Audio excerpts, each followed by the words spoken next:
ñu am mbégte dellusiwaat suñu deuxième partie puisque dañu nekk si weeru koor ginnaaw bi ñu ko gàttandoo ba pare ndokkeel leen ci ni koor gi commencé ñu gis ni que ni le monde islamique mi ngi vivre situation boo xam ne pratiquement mosul am tëj jàkka yi tëj jumaa yi day à la limite dañu nodd rek dem ñii ni nañu ubbi ñii ni bu ñu ubbi ñu gis ni musulmans yi encore dans la division la ñu commencé li nga xam ne kenn mooy koor gi on a préféré nag adressé wu sur le cadre unitaire de l'islam pour waxtaan ak ñoom ñu tànn ki nga xam ne que ni moom mooy oustaz Abdoulaye Lam ñu gën ko xam si Amir Lam nekk spécialiste si droit islamique finance islamique aussi mu si def ay recherche di ko jàngale jiitu itam jiite ñi nga xam ni kenn mooy jamaatu Ibadu Rahman yi moo taxoon ñu ni faaw ñu dalal ko mën a waxtaan ak moom parce que nag bu ñu duggee ci weeru koor am na si ay variables yoo xam ni dafa taxaw carrément benn bi muy alxuraan si boppam weeru koor bi si boppam Seydina Muhammad sallallahu alayhi wa sallam si boppam naka la ka laaw daawoon dundee yan dictel la si tegoon yooyu yëpp daal bëgg nañ ko waxtaan ak ki nga xam ne que ni moom mooy oustaz Amir Lam ñu lay nuyu diine asalaamaaleykum waaleykum salaam wa rahmatullahi wa barakaatu ñu ngi leen di fay di profité ndokkeel leen ci koor gi ci ndokkeel jërëjëf adduna bi yëpp ci ndokkeel sénégalais yëpp particulièrement di leen ñaanal jàmm di ko ñaanal adduna bi yëpp di ko ñaanal Sénégal yëpp jërëjëf bismillah weeru koor bi taru Fabienne assez ouvert ñu commencé gis ni que ni monde islamique dafa nekk situation bu doy waar bu ñu demee ba ren kenn mënul dem umra ñu war a woor te du ñu julleendoo ensemble fajar gi naafila yi mënuñu ko def ensemble jàkk ak jumaa yëpp doon def pratiquement heure ndogu nit ñi nekkandoo ensemble surtout miskin yi solidarité islamique bi doon di feeñ foofu te ren loolu yëpp mënul am est-ce que nekk na loo xam ne yéen daf leen di gis dafay metti seen xol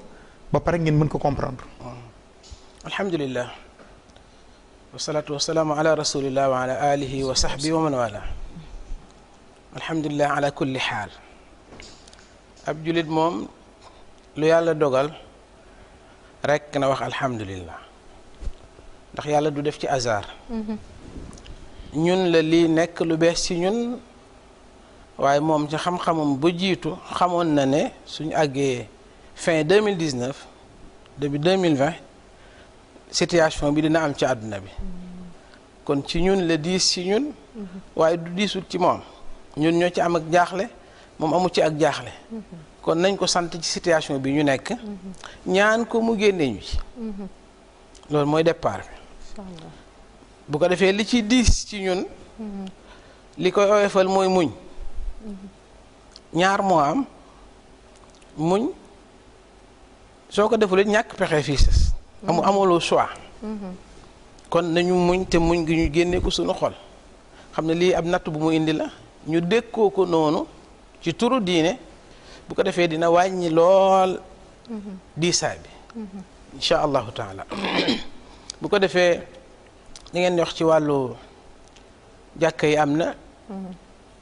yonent bi sallallahu alayhi wasallam dafay tagg jullit bi nga xam ne xolam dafa aju ci jàkka bu fa génnee léegi mu ngi ko nammaat bëgg faa delluwaat kon jàkk xol yi dañ ko bëgg Sénégal yi bu ñu noddee surtout Ndakaaru gi ñu ne jàkk yi jeunes yi ñoo koy fees sax loolu dafa nekk lu am solo day wane ne aussi diine jaa ngi dund day wane ne nit ñi aussi rattaché wu nañ ci diine ji alquran lim ñu wax mooy innama yaamuru masajidallah man amana billahi wal yawmil axir ñiy dundal jàkk yi suñu wootee hayya ala salaa hayya ala falaa ñu uyu ji booy seet ñi gëm yàlla bul sori ñu ngi noonu alors ci cadre boobu nag suñu toogee ñu ne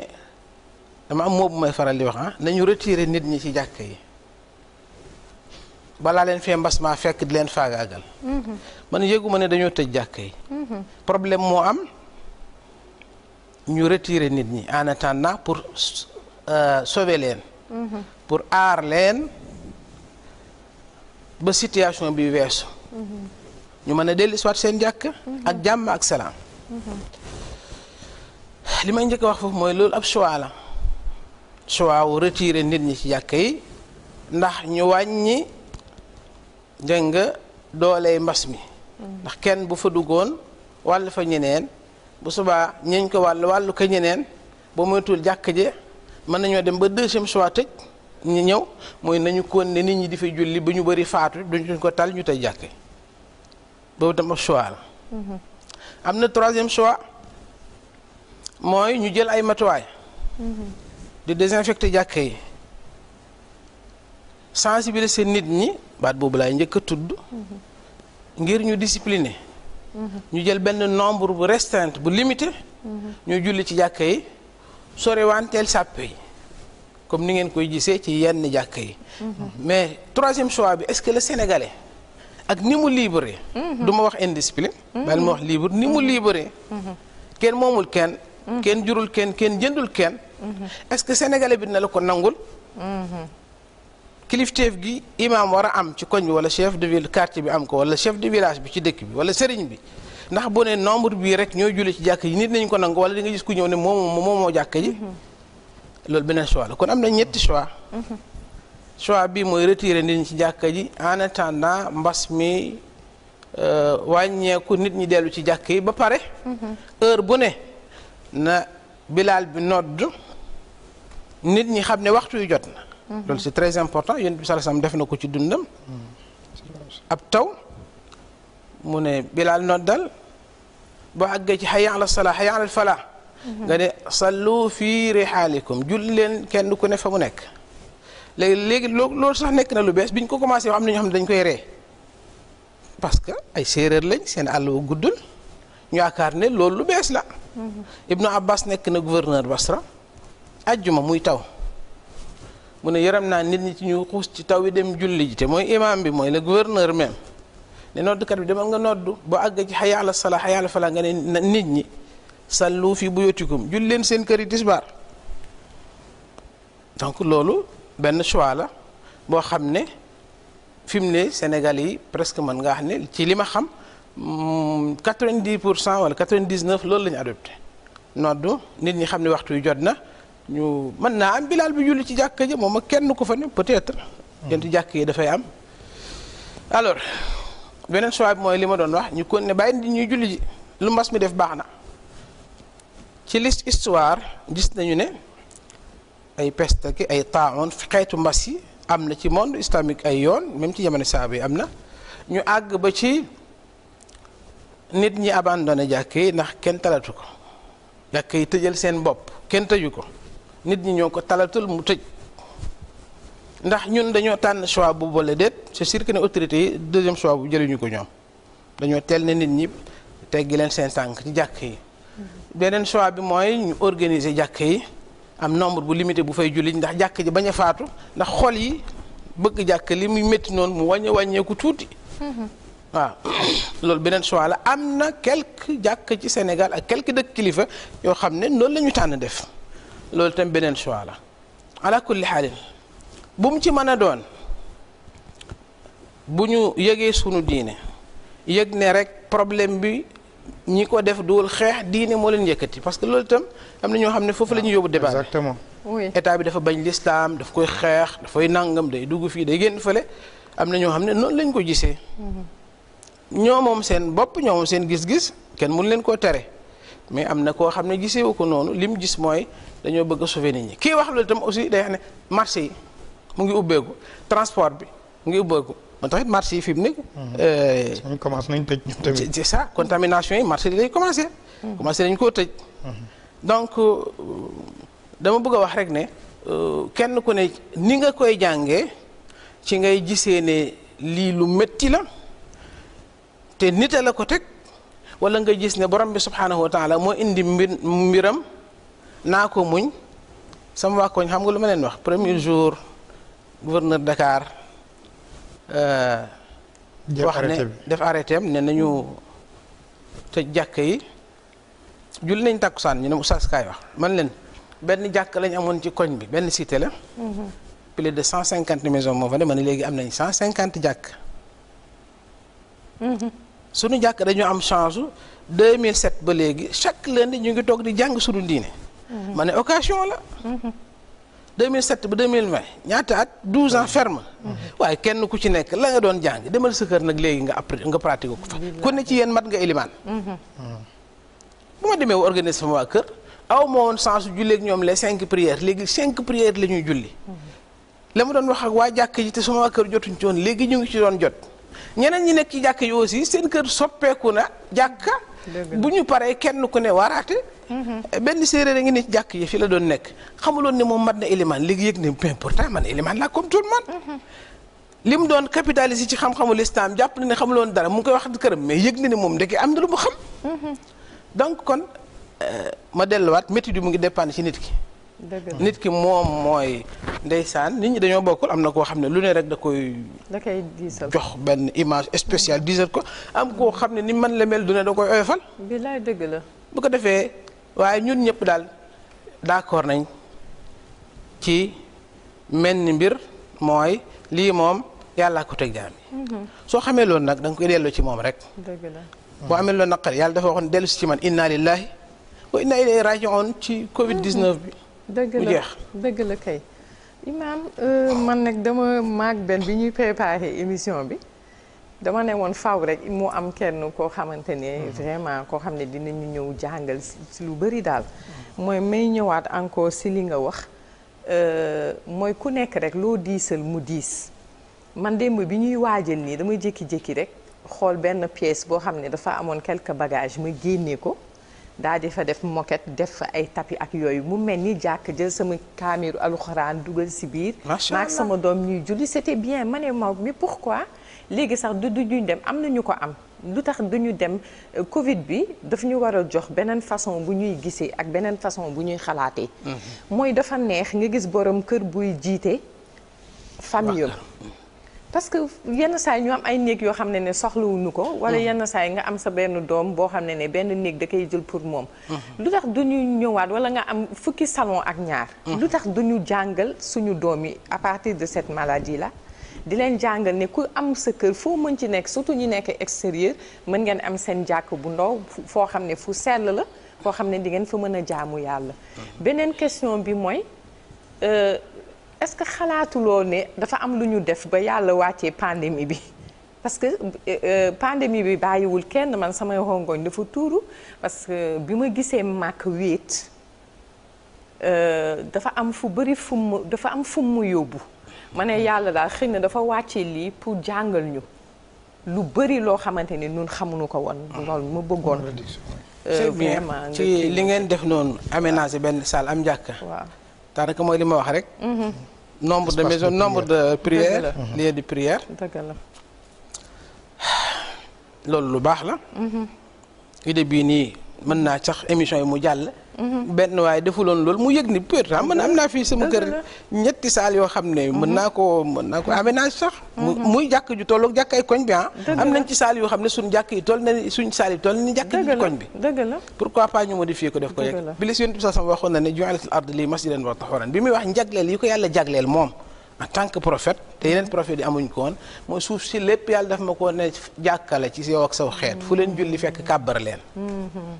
kon kay kër ga jàkk la. dëgg la ci texte boobu ci wax yoon nit yàlla Muhammad ne yàlla moo ko defal. ju'ilat lil ard masjidan wa tahura. alors kon loolu ku ko jàpp dina résoudre sa problème. sans nga am ci benn problème. deuxième point bi nga ñëwoon. parce que malédiction. waaw gis nga loolu mooy xalaatu nit ku gëm yàlla. nit dafay rafet njortu ci boromam. ñaaw njortu ci boppam. ñaaw njortu sa bopp mooy lii am lii c'est sûr que ne man maa tax yàlla teg ku jaam yi te kenn ku ne nag mu jiiñ sa bopp nag kenn ku ne jiiñ ko sa bopp xaaral ma njëkkee ci jàkk yi ba demee ci jàkk yi xëccoo imaam gaa ngi fa. xëccoo noddukat gaa nga fa. dëgg la. xëccoo sarax yaa nga fa. ay tas de problème xëccoo place ci biir jàkk yi sax am na fa. benn waaye daf ni waaw man kon est-ce que du li ma doon xooloo keroog ci jàkk ji moo tax yàlla mere ñëpp far génne ñu jàkk yi. billaay.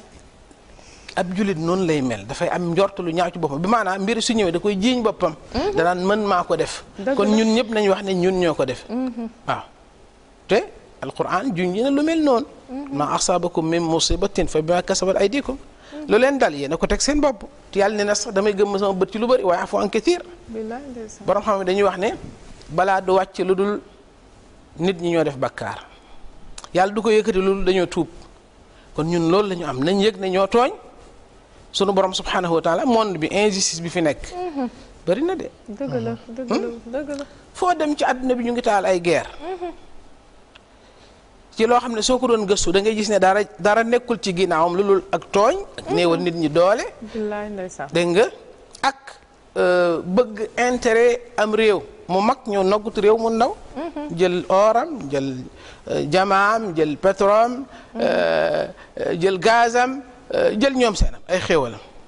nga xam ne loolu moo tax ñuy taal guerre yi wala boog dañoo bëgg sax jaay suñuy matériel de guerre usines yi ñu defar avion yeeg ñoom seen affaires yi faaw mu jar ñu boole ay peuple comme ñaari xale nga jël kii ne kii tooñ na la ñu songoo di xeex nga taxaw fee di seetaan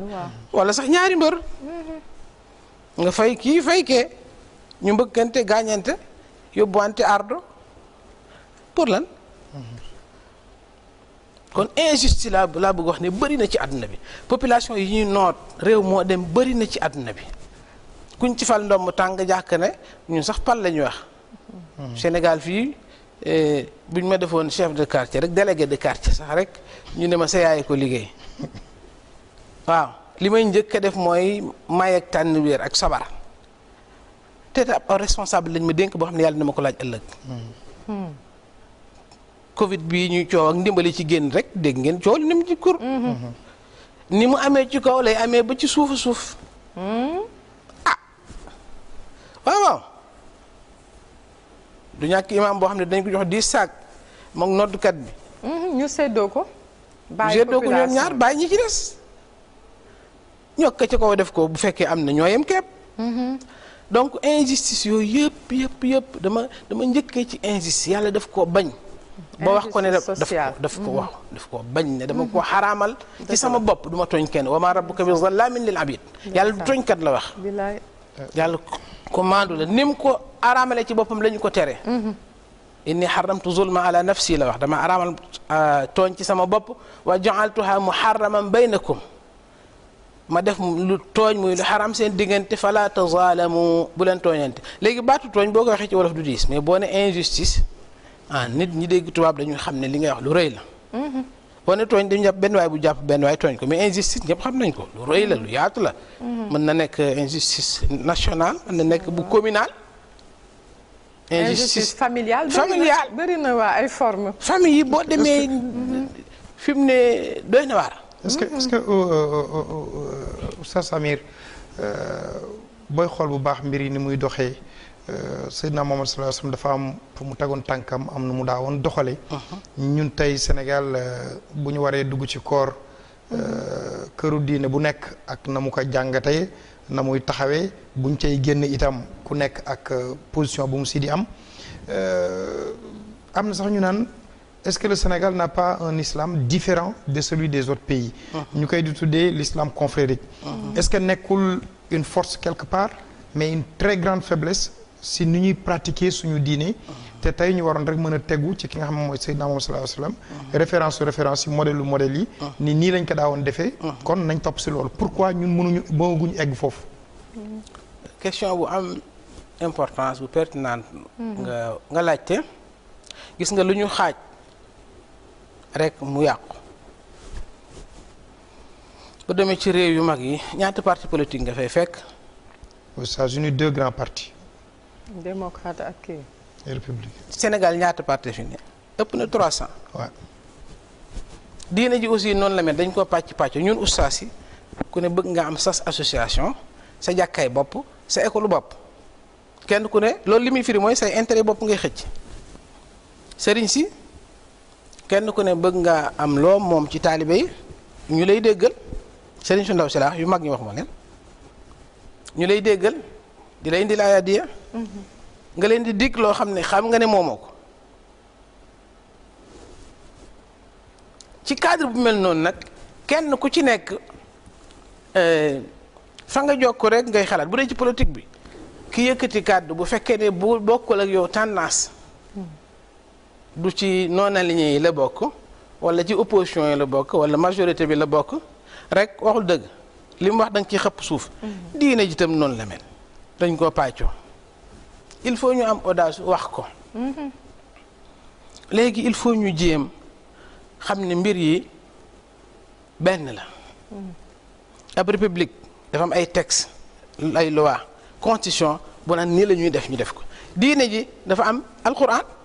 am yonent yàlla Muhammad mu bàyyi fi xadisam yi ñun ñëpp bu ñu référé woo ci alquran jooju référé woo ci xadis yi benn problème du am mais du ñu référé wu ci xadis yi du ñu référé ci alquran ci nit ñi la ñuy référé wu. Seydina Ali daf doon wax ne bul xam nit bul xam dëgg à travers les personnes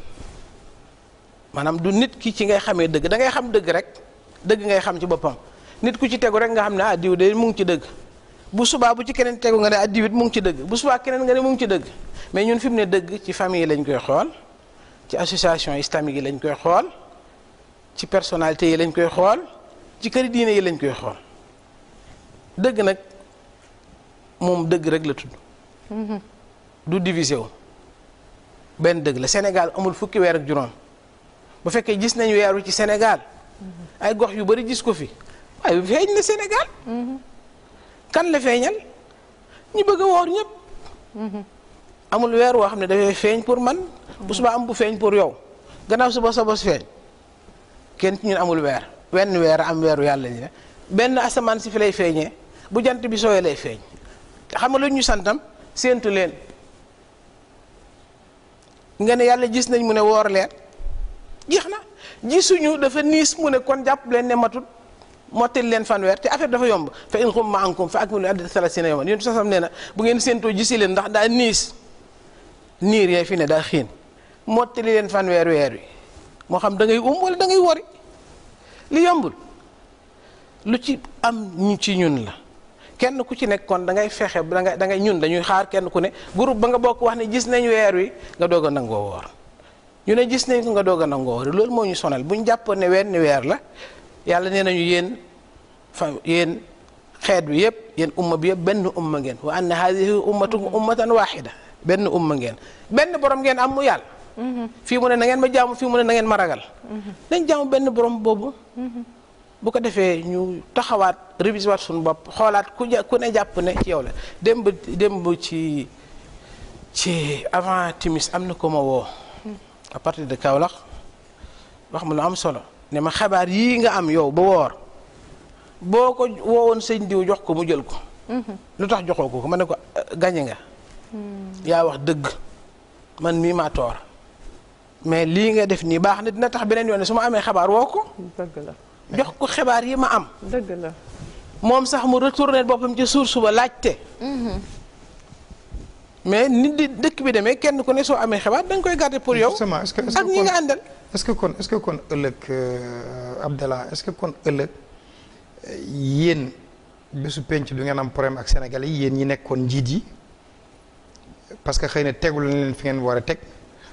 est-ce que ñun sénégalais yi du ñu am problème ak Seydina Muhammad sallallahu alayhi wasallam parce que ñun dañu jàpp ni bésu penc bu yonent bi sallallahu alayhi wasallam taxawee dañu teg El Hadj Malick teg maam Cheikh al Islam teg Serigne Touba teg Baye Laye noonu mel na que ni ñun li ma kenn wax naan ma daf mel na yéen daal islam bi yéen a ko moom Seydina Muhammad ay lieutenants yi nekk autour de lui dindi ngeen saaba yi dindi ngeen ñëpp lépp yéen a ko moom. dañoo féex rek le Sénégalais moo am féex ak boppam rek yàlla du ñun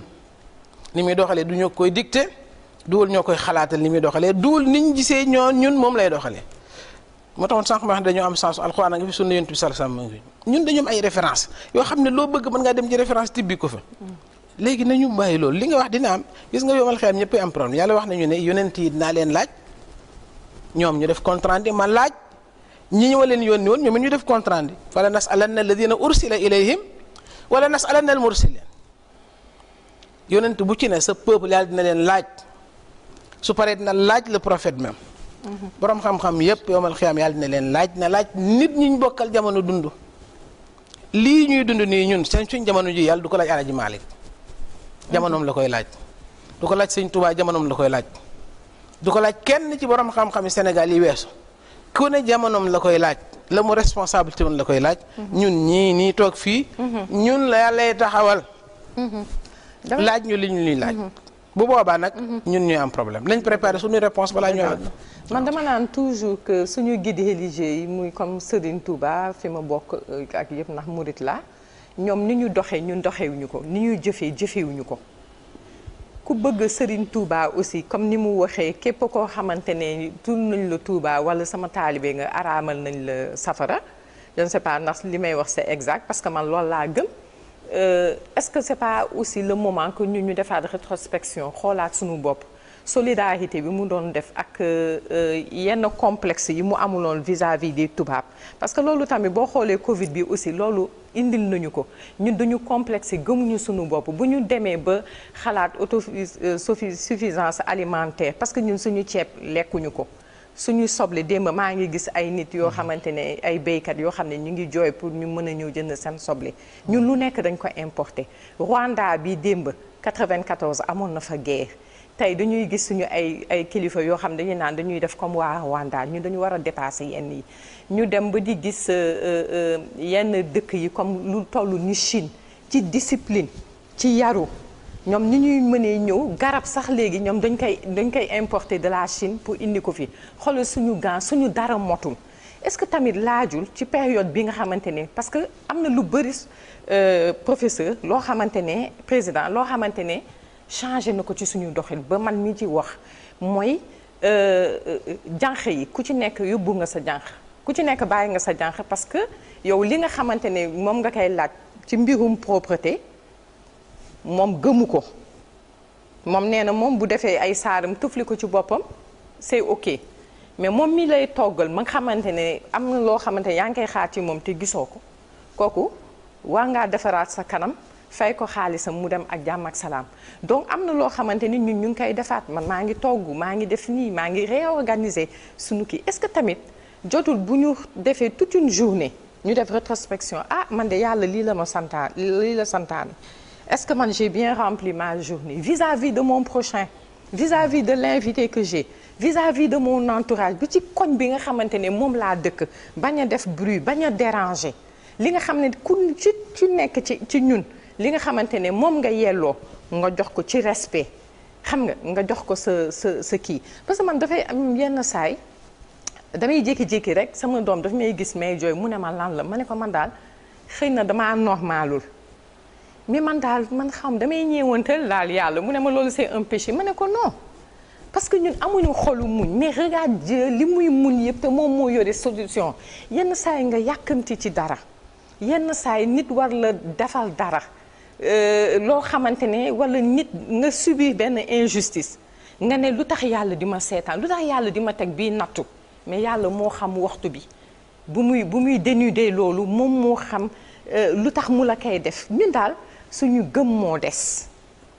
ci li ma xalaat daal suñu gëm moo des. c'est bien léegi dinaa wax ci ñaari point rek ci sa wax ju am solo ji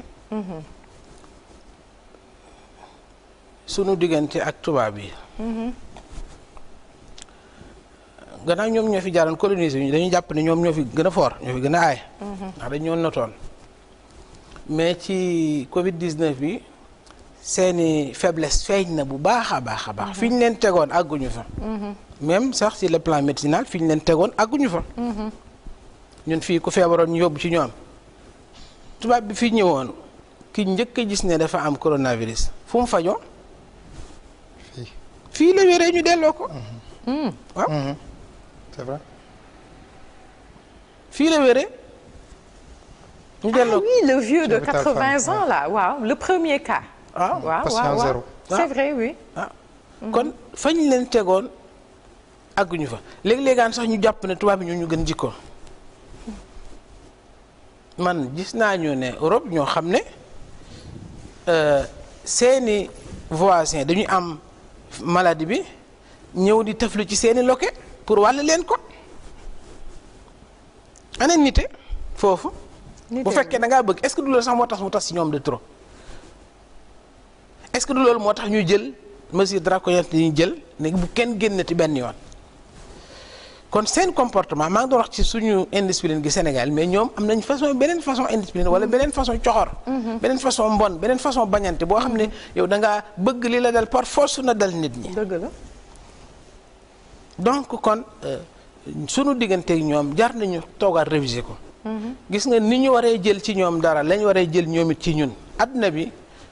peuple yi kenn ku ne dafa am foora mu ngi mel ni nit ñi seen koñ da nga fay dëkk koo xam ne daan le macha allah diw moo mën a sañse moom nga ne ko diw moo mën a dimbale mbokk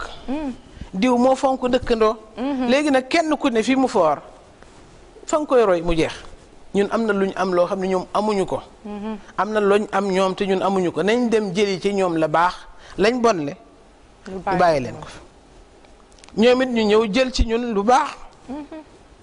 bu ko defee ñu mën a avancer mais ñun li ñu bëgg a jël lu jógee ci tubaab bi rek ñu jël loolu erreur gënu ko rey léegi nag aussi du ma nekk benn réactionnaire boo xam ne dama leen di rejeter 100% encore ay nit lañ may nit complémentarité la mën naa jël ci ñoom mais ñoom it ñu nangu ne maa leen raw fii ñu jël si ci man loolu bu ñu ko defee rek problème suñ digganteeg tubaab bi dina xaw a wàññeeku tuuti ñu respecté ñu respecté leen. waaw parce que on est à tuer à tout en fait respecté wante loolu nag sunu gouvernement yi aussi dañu war a yëkkateeku ba àgg ci niveau bi ñu leen jàppee ñun en tant que ay population fi ñu jàpp ne suñuy dirigeant fa lañu war a àgg nañu yëkkateeku ba àgg foofu tubaab bi def leen nawle buñ taseeg seeni nawle ñu nawloo leen heure bu ñu waree wax déet ñu ne non heure bu ñu waree wax woy ñu ne woy mu jeex loolu tam benn liggéey la beneen bi ci des mooy yaa ngi doon wax ci problème mu béy bi ak yooyu. gëm suñu bopp. gëm suñu bopp mooy kiiwal suñu bopp daal soxali suñu. waaw ma ci laay ñëw sur le plan économique dañoo tubaab bi dañoo nax bi ñëwee ci ñun li ñu soxla ñu bayal leen muy defar seen industrie moom la ñuy sant ñu bayal leen. gerte gi bi ñu ko soxlaatul. gerte dafa dee. man ab Saalum la xam naa àll bi mu tëddee gerte dafa dee. donc ñun ñoo war a xam lan la ñu soxla. xam lu ñu bëgg temps yi rek dem naa benn dëj ci àll bi may waxtaan ci biir dëj bi dama dugg ci problème yi ñuy jànkuwanteel économiquement boobu sax affaire bi commencé gul wax leen ne par exemple ku nekk Ndakaaru dafayee ko 500 000 francs par mois parce que somme boobu boo ko waxee ci ñoom lu rëy la. léegi weer dee fayuñu ko nu muy def ñu ne ma dana am problème du dund man yéen ngeen bëgg a bay ñetti weer noppalu 9 mois fu ngeen di jëlee lu ngeen dundee. ngeen yaakaar ñu ne Dakar koo ci woo téléphone ne ko wari ma wala Orange Money ma am na xaalis dem leen ngeen béy dem leen ngeen yar ay ginaar dem leen ngeen yar ay bëy ki xar dem leen ngeen jëmbat ay garabu darkasa dina meññ def leen mango def leen benn waay ne man de li ma am ci limon fi mu ne nii tawatuma dara. mu confirmé ma li may wax moom ci jotaay bi. alors ma ne alhamdulilah. kon ñun ñoo war a xool sunu bopp ñooy Sénégal boo demee Kolda. Sofa Ñaama benn vallée bu fa ne bi xur boobu ci jamono yi Abdou Diouf amoon na projet boo xam ne bu paree waroon naa mën a jël 10 000 personnes yu fay liggéey dañ doon am autosuffisance alimentaire ci riz duñ ko jëndeeti fenn ana projet boobu. xaw ma ko tëddal est-ce que du c'est parce que gouvernants yi à chaque fois bu ñu ñëwee au lieu ñu yeggali benn projet dañuy bëgg indi projet bu bees. mën naa am bu njëkk daan naa dégg jamono Abdou Diouf laa bëgg a delluwaat les vallées faussées gi dex yi ñu bëggoon a dekkal. waaw anama lépp doxee ci tàbbi àjjana comme ni ñu koy waxee ci wolof. donc kon ñun ñoo war a taxawaat xool ñooy ñaan. xool suñu bopp fas yéene def ni Rwanda def xaaral ma jël comme exemple. suqali suñu bopp. ñun ci suñu bopp ñu suqali suñu bopp jàppale suñu bopp. ci am na loo junjoon ci début bi bàyyil ma dugal ko. mooy ci koor gi ak dimbalante bi lislaam wax ak yooyu. gis naa benn quartier boo xam ne actuellement dañoo organiser wu. macha allah ñi mën yëpp kon ku ne am loo génnee. macha allah ba kenn tawatutul dara ñu distribuer ci yeneen kër yi. loolu solidarité boobu lislaam daf ko jàngale yonent bi am na famille bu mu ñu wax ne ñii ñoo baax. lu tax mu ne ñoom heure bu ñu toogee ba gis ne rek sax yi gërëñee yi rës na dañuy woote ci penc ma ku ne indi li nga am yëpp ñu distribué waat ku ne amaat. mag ñi daan nga gis koo xam ne dañuy yëg ne dugubam jeex na ceebam jeex na day yeewu fekk biir këram ñu def fa ay saako yu bëri du xam ko fi indi. kenn amul droit aussi ñu xam ne yow yaa fi dugal li da nga ko def secrètement. waaw sutura bi. donc loolu ñëpp mën nañu ko def état am na lu mu def. jërëjëf ci ngaaraama yal na ko yàlla fay mais état mënul lépp. na ci ñëpp jàpp. noo bëggoon oustaz balaa ñuy terminer da nga jiite Ibadu Rahman yi alors ça veut dire que yéen da ngeen di xool le prophète sallallahu alayhi wa sallam. la mu doon def foofu ngeen di teg seen tànk. est-ce que moom dafa am noo xam ne noonu la daawoon taxawoo weeru koor noonu la daawoon di jëfe parce que tey li ngay wax sànq sénégalais yu bare ñi ngi ci diine bi mais jànguñu ko instruction bi des na bëggoon nañu def la muy def puisque moom mooy royukaay bi mais souvent l'islam confrérique installé wu fi noo xam ni que ni même pour jot si li nga xam ni que ni moom mooy xadis yooyu problème lay doon wala bu ñu si jotee itam compréhension bi ñu si am dafay di poser problème. li ma si jox exemple lu gën a ndaw mooy parfois nga gis ñii julli teg seen loxo si kaw dënn bi. ñii wàcce ko. am na ñoo xam ni kabar bu nekk ñu yëkkat seen loxo. finalement pour ñenn ñi l'islam devient très compliqué au Sénégal. gis nga bu ñu àndoon mag yow kenn ku nekk otoom ñuy génn Ndakaaru ñu dem ba jëm ñaajo foo jëm nga ne man Mbuur laa jëm man la man Thiès dañuy tàkkale ko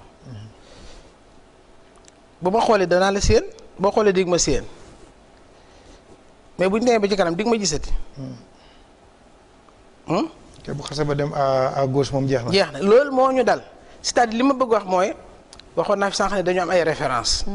muy alquran yàlla ji ak hadith yonent bi sallallahu alayhi wasallam. bu fekkee kenn ku ci nekk da nga sukkandiku ci commentaire wu benn waay man ma sukkandiku ci commentaire kenn sukkandiku ci commentaire keneen commentaire dañu gën a soriwante. léegi texte bi ñuy commenter mi ngi fi. te ñun ñëpp nangu nañ ne mi ngi fi alquran ji boo demee Touba moom la ñuy jàngale boo demee Touba moom la ñuy jàngale boo demee Kaolack moom la ñuy jàngale. Ibaadu bi moom lay jàng. Murid moom lay jàng Tijaan moom lay jàng kon fu jullit mën a nekk moom lay jàng commentaire yi nag moo ñu divisé. te pourtant kii commenté ci texte bi la commencé. pourquoi pas man ma dellu si ci texte bi xool li mu wax loolu moo war a nekk. léegi nag mën nga wax ni ñëpp mënuñ ko dañu war a jàng sànq tudd nga jàng bu woon naa ci ñëw Cheikh Ahmadou Bamba li mu digal képp kuy jeune ci murid mooy laa tastaxilu anil huda wa bil ulumi istaxilu bu leen wut lu dul njub te lim leen ngeen jàngi. am na feneen fu muy wax wa man nahakumu an taallumi fa huwa xalifatu laini al mujrimi ku la teree jàng mooy xalifa seytaane ci kaw suuf feneen fu mu wax wa man nahakumu an taallumi fa nahyuhu ila dalali yantami ku la teree jàng tere googa noonu mu ngi bàyyeeku ci cànkute nit ñi bu ñu jàngul faaw ñu réer nañu nangu loolu l'islam diine jàng la yonte yàlla Muhammad sallallahu alayhi wasallam li ko yàlla njëkk a révélé mooy dangaa war a jàngi iqra la ko wax demal jàngi dañuy jàng demal jàngi dafa am ci arab verbe yoo xam ne dafa am verbe sujet rek am yoo xam ne ci arab faw mu am complément iqra dafa war a am complément yàlla defu ci complément ñu ne lu tax dafa bëgg jullit bi jàng lépp wax ko li muy jàngi